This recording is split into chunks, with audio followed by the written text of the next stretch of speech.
உலகெங்கும் உள்ள தமிழ் மக்களுக்கு ஜோதிட சேவையில் சேலம் ஜோதிட ஆராய்ச்சி சங்கம். தமிழ் உலகின் ஜோதிட ஜோதி, சேலம் ஆன்லைன் அஸ்ட்ரோ டிவி.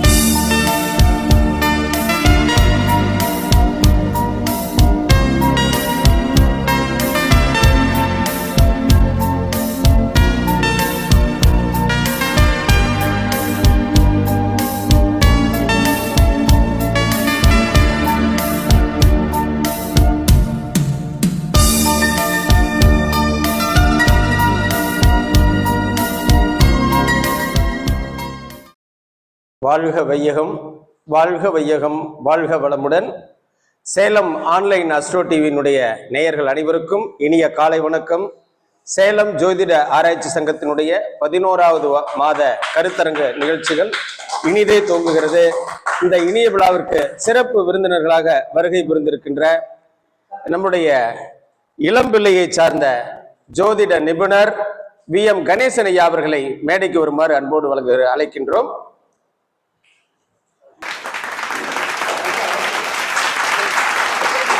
நம்மளுடைய இந்த கருத்தரங்கத்திற்கு வருகை புரிந்திருக்கக்கூடிய சிறப்பு விருந்தினர் மூத்த ஜோதிட ஆசான், இளம்பிள்ளையை சார்ந்த மரபணு ஜோதிடர் திரு ஆசிரியர் சௌரிராஜன் ஐயா அவர்களை மேடைக்கு வருமாறு அன்போடு அழைக்கின்றோம். இந்த இனிய விழாவிற்கு கரூரிலிருந்து வருகை புரிந்திருக்கக்கூடிய ஜோதிட வித்யாலயா அறக்கட்டளையினுடைய நிறுவனர் வித்யாபதி ரவீஷ் ஜெயக்குமார் ஐயா அவர்களை வருக வருக என்று அன்போடு வரவேற்கின்றோம்.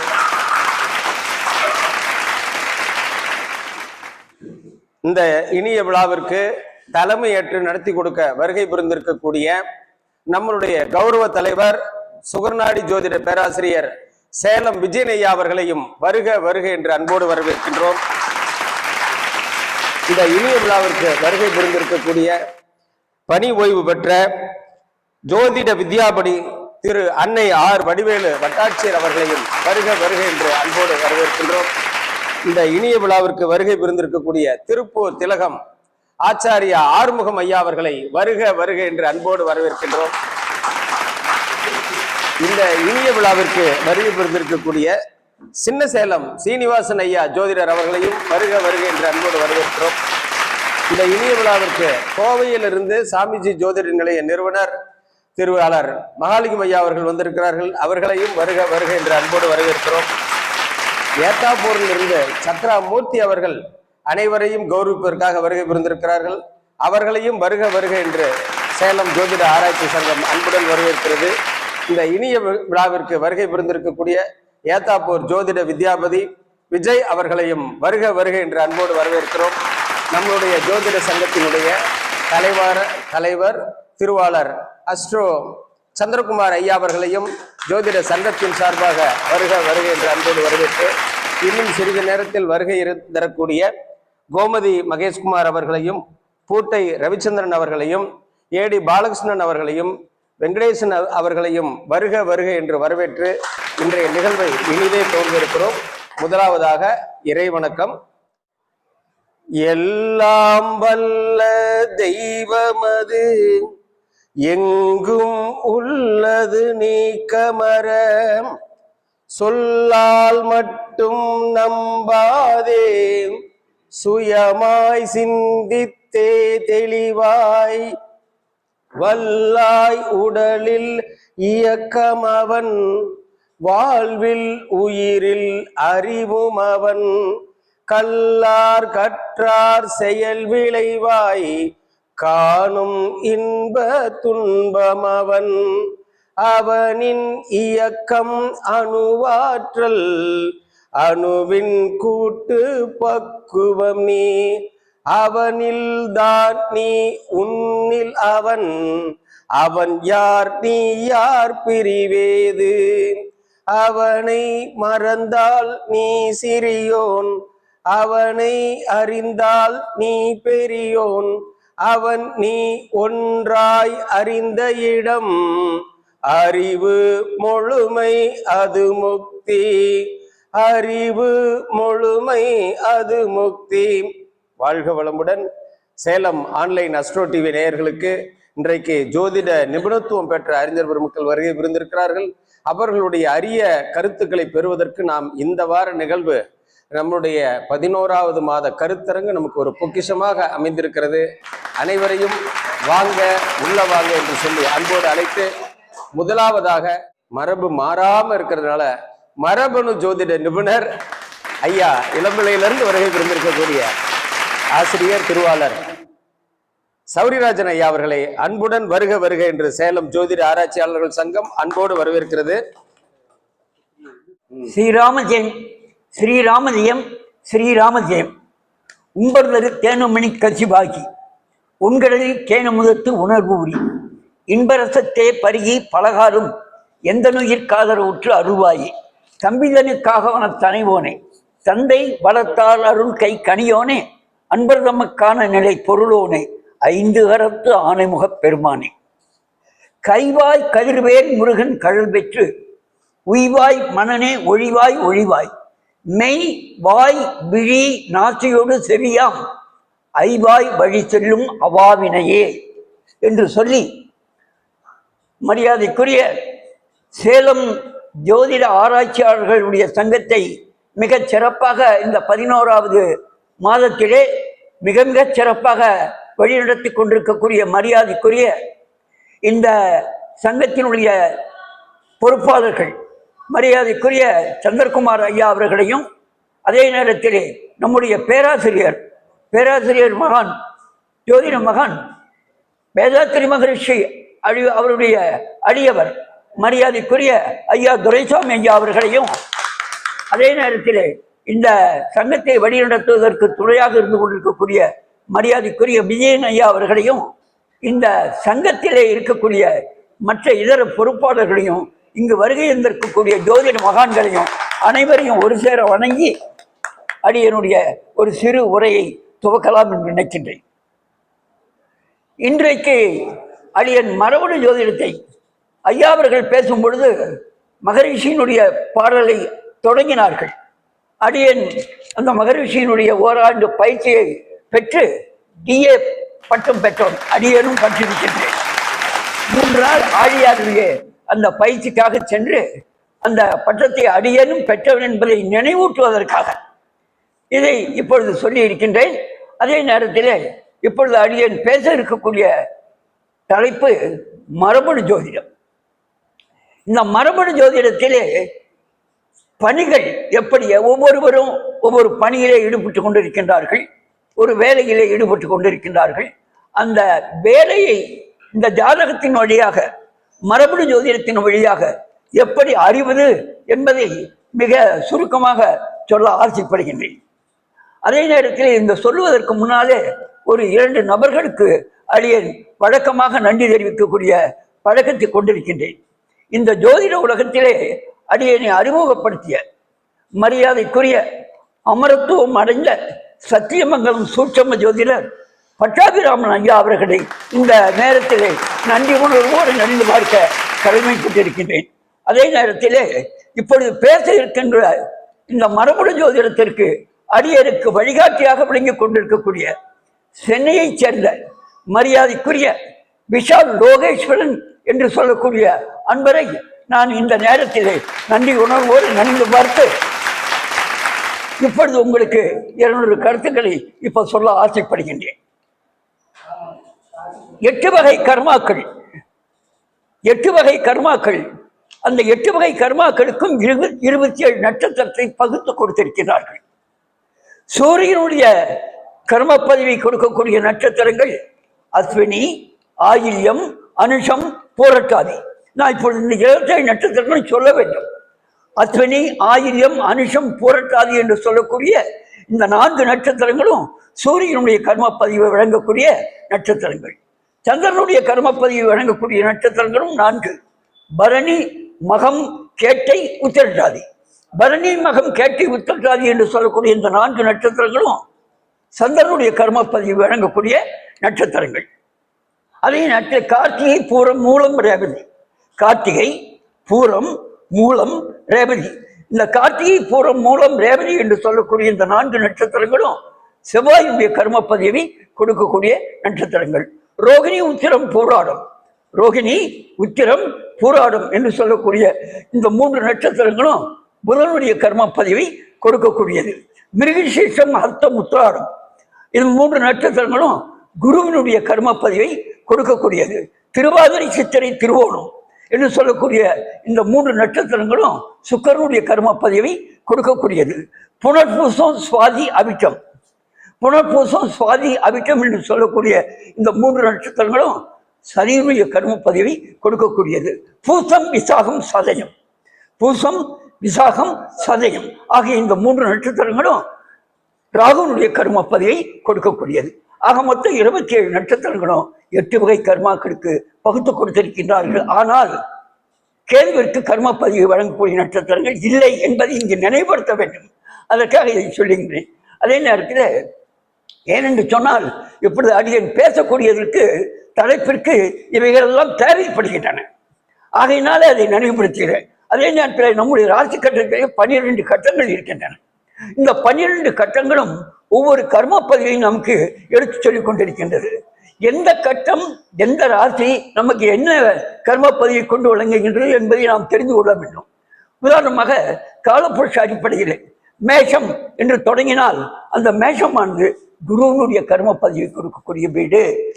அடுத்து வரக்கூடிய ரிஷபம் என்று சொல்லக்கூடிய வீடு அதுவும் குருவனுடைய கர்ம பதிவை கொடுக்கக்கூடிய வீடு.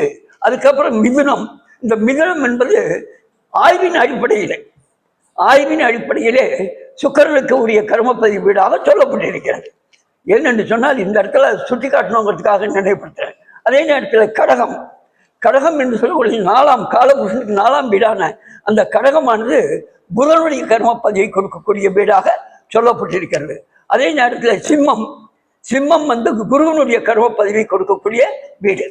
அதே நேரத்தில் 6ஆம் வீடாக இருக்கக்கூடிய கன்னி சனியினுடைய கர்ம பதிவையும் சந்திரனுடைய கர்ம பதிவையும் ஒரு சேர கொடுக்கக்கூடிய வீடாக சொல்லப்பட்டிருக்கிறது. 7ஆவது வீடாக இருக்கக்கூடிய துலாம், அந்த துலாமானது சந்திரனுடைய கர்ம பதிவை கொடுக்கக்கூடிய வீடாக சொல்லப்பட்டிருக்கிறது. 9ஆம் வீடாக இருக்கக்கூடிய தனுசு இருக்கிறது அல்லவா, அந்த தனுசானது ராகுனுடைய கர்ம பதிவை கொடுக்கக்கூடிய வீடாக சொல்லப்பட்டிருக்கிறது. கும்பம் என்று சொல்லக்கூடிய அந்த வீடானது செவ்வாயுடைய கர்ம பதிவை கொடுக்கக்கூடிய வீடாக சொல்லப்பட்டிருக்கிறது. மீனம் என்று சொல்லக்கூடியது சூரியனுடைய கர்ம பதிவை கொடுக்கக்கூடிய வீடாக சொல்லப்பட்டிருக்கிறது.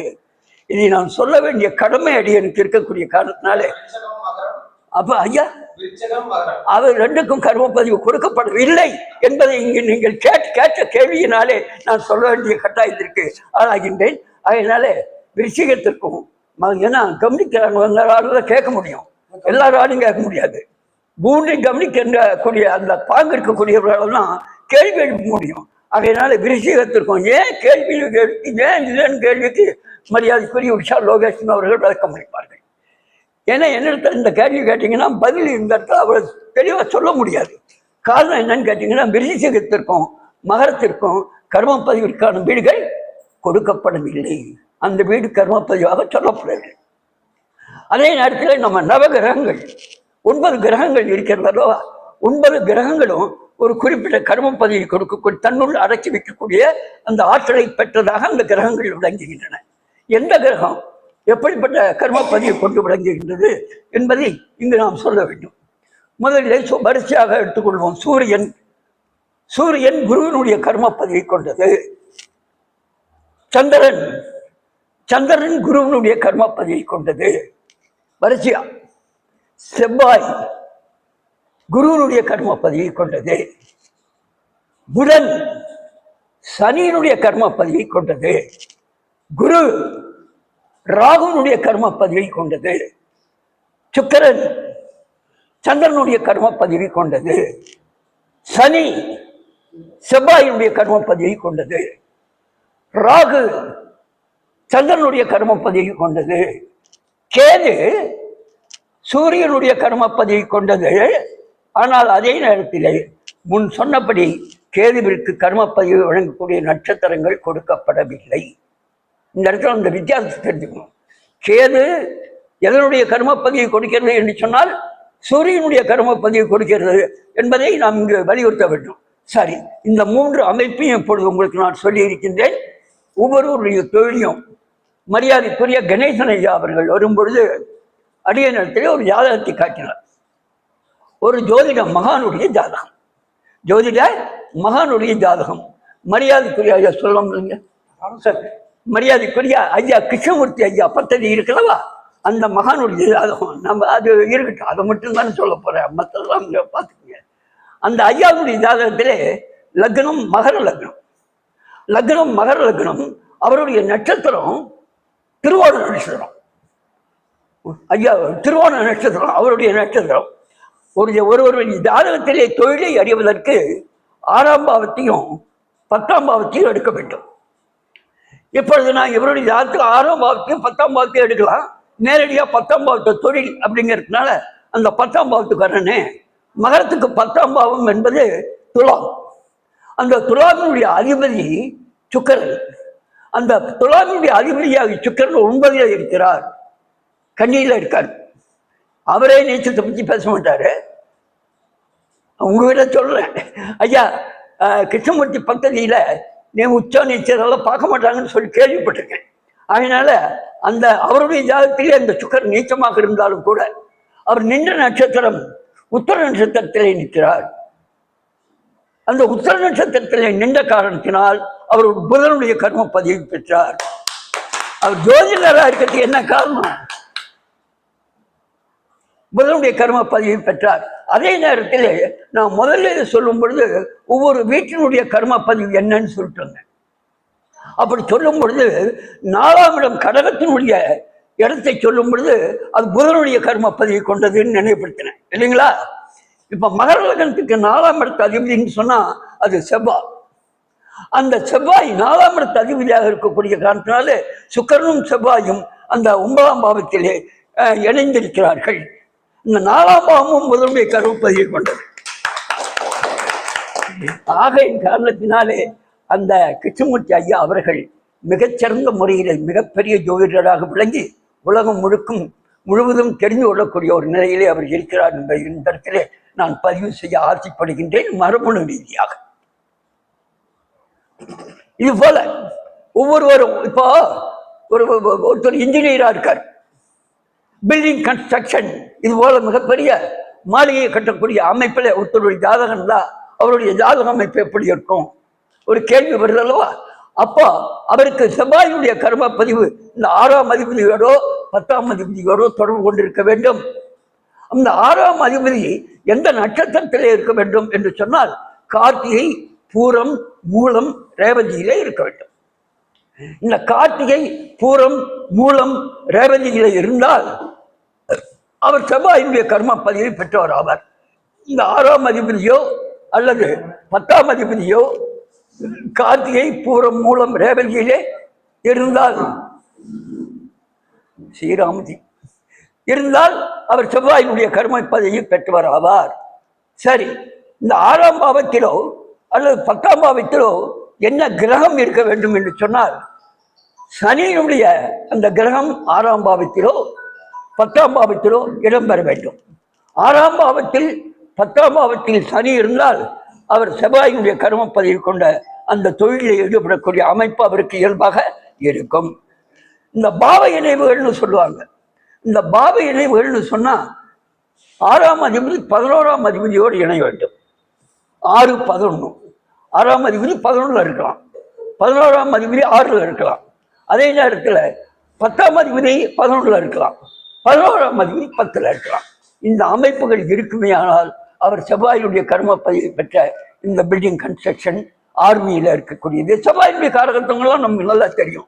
அந்த துறையிலே அவர்கள் ஈடுபடுவார்கள் என்று சொல்லிக்கொண்டு இந்த ராகுனுடைய கர்ம பதிவை சொல்றீங்க. ராகுனுடைய கர்ம பதிவு என்று சொன்னால் அதற்கு ஒரு 3 நட்சத்திரங்கள் சொல்லுகின்றார்கள். பூசம், விசாகம், சதயம். இந்த 6ஆம் அதிபதி அல்லது 10ஆம் அதிபதி இது ரெண்டுலாம் பணிக்காக எடுக்கணும்னு முதலே சொல்லியிருக்கோம். ஆக அந்த 6ஆம் அதிபதி அல்லது 10ஆம் அதிபதி ராகுனுடைய கர்ம பதிவை கொடுக்கக்கூடிய பூசம், விசாகம், சதயம் இதில் ஏதாவது ஒரு நட்சத்திரத்தில் இருந்தால் அதை ஏற்பு செய்து கொள்ள வேண்டும். அதே நேரத்தில் பாவம் என்று சொன்னால் 9ஆம் பாவத்தை எடுக்க வேண்டும். 6ஆம் பாவத்தையும் 9ஆம் 6ஆம் பாவம் 9ஆம் பாவத்தில் இருக்கலாம், 9ஆம் பாவம் 6ஆம் பாவத்தில் இருக்கலாம். 9ஆம் பாவம் 10ஆம் பாவத்தில் இருக்கலாம். 10ஆம் பாவம் 9ஆம் பாவத்தில் இருக்கலாம். இந்த 9 சொன்னதனுடைய காரணம் என்னன்னு கேட்டீங்கன்னா, அந்த 9 ராகுனுடைய கர்ம பதிவை கொடுக்கக்கூடிய பாவம். காலபுருஷனுக்கு 9ஆம் இடம் தனுசுன்னு முதல்ல நினைவுபடுத்தணும். அந்த தனுசுல குரு இருப்பார். அந்த குரு கிரகம், குரு தான் ராகுனுடைய கர்ம பதிவை கொடுக்கக்கூடிய கிரகம். அதனால 6ஆம் பாவத்திலே குரு இருக்கலாம். 6ஆம் பாவாதிபதியோடு குரு இணையலாம். 10ஆம் பாவத்திலே குரு இருக்கலாம். 10ஆம் பாவாதிபதியோடு குரு இருக்கலாம்.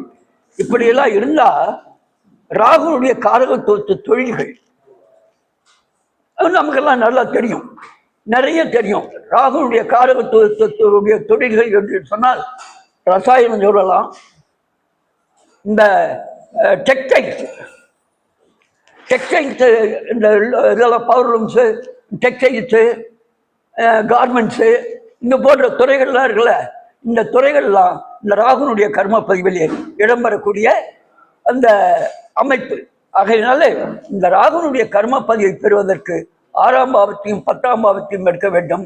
6ஆம் பாவாதிபதி 10ஆம் பாவாதிபதியோடு குரு தொடர்பு கொள்ள வேண்டும் என்று இந்த மாதிரியான முறையில் நாம் அந்த தொழிலை தேர்வு செய்கிறோம். நான் முதலியே புதனுக்கு சொன்னேன். முதலிய ஆரம்பிக்கும் பொழுதே புதனுக்கு தான் ஆரம்பித்தேன். ஏன்னா புதன் தான் ஜோதிடத்துக்கு மூலமான கிரகம். ஆகையினால முதல்ல ஐயா கிருஷ்ணமூர்த்தி பத்ததியினுடைய ஐயாவுடைய அந்த ஜாதகத்தை நினைவுபடுத்தி விட்டு சொல்லியிருக்கின்றேன். இப்பொழுது ஒரே ஒரு கர்மப்பதிவு மட்டும் சொல்லிட்டு உங்களிடத்திலிருந்து விடைபெற்றுக் கொள்ளலாம் என்று நினைக்கின்றேன். ஏன்னா பேசுறதுக்கு ஜோதிட மகான்கள்லாம் நிறைய பேர் இருக்கக்கூடிய காரணத்தினால அடைய இன்னும் ஒரே ஒரு அதுக்கு அனுமதியோடு, உங்கள் அனுமதியோடு அந்த ஒரு செய்தியை மட்டும் சொல்லிவிட்டு நிறைவு செய்து கொள்ளலாம் என்று நினைக்கின்றேன். சூரியனுடைய கர்ம பதிவு. இந்த சூரியனுடைய கர்ம பதிவுன்னு சொன்னால் ஒரு 4 நட்சத்திரம் நம்ம மனசில் நிற்கணும். அஸ்வினி, ஆயில்யம், அனுஷம், புரட்டாதி. இந்த அஸ்வினி, ஆயில்யம், அனுஷம், புரட்டாதி என்று சொல்லக்கூடிய இந்த 4 நட்சத்திரங்களும் சூரியனுடைய கர்ம பதிவை கொண்ட நட்சத்திரங்கள்.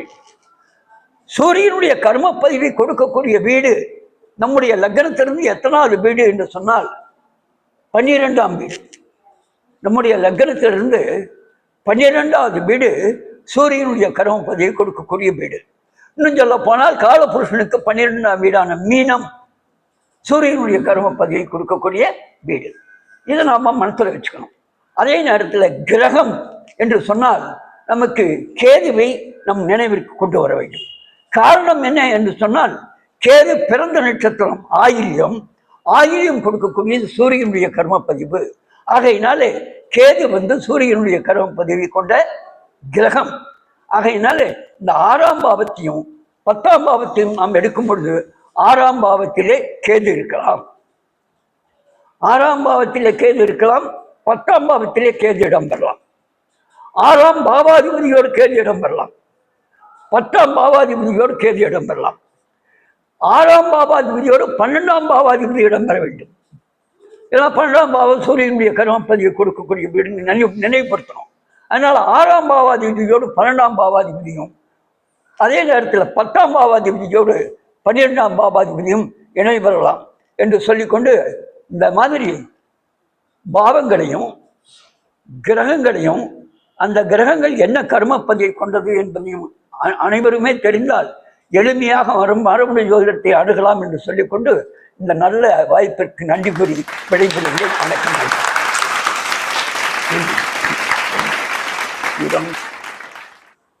மதிப்பிற்குரிய மரபணு ஜோதிட ஆசான் சௌரிராஜன் ஐயா அவர்கள் அற்புதமா மரபணு ஜோதிடத்தை நமக்கு விளக்கி சொன்னார்.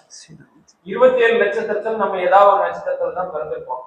உங்க நட்சத்திரம் என்ன கர்ம பதிவை கொண்டிருக்கிறது, உங்களுடைய லக்னம் என்ன கர்ம பதிவை கொண்டிருக்கிறது, உங்களுடைய ராசிநாதன் என்ன கர்ம பதிவை கொண்டிருக்கிறார், இப்போ உங்களுக்கு நடக்கக்கூடிய திசாநாதன் என்ன கர்ம பதிவை கொண்டிருக்கிறார், இந்த கர்ம பதிவை கொண்டவர்கள் என்ன தொழில் செய்வார்கள்னு ரொம்ப ஒரு அற்புதமான நுணுக்கத்தை நம்முடைய சேலம் ஜோதிட ஆராய்ச்சியாளர்களுடைய சங்கத்துல நீங்க ஐயா பதிவு பண்ணியிருக்காங்க.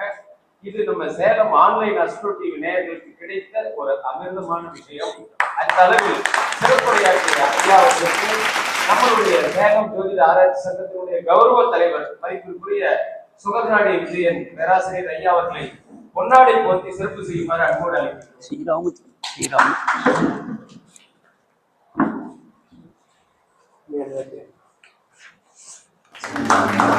வாழ்த்துக்கள்.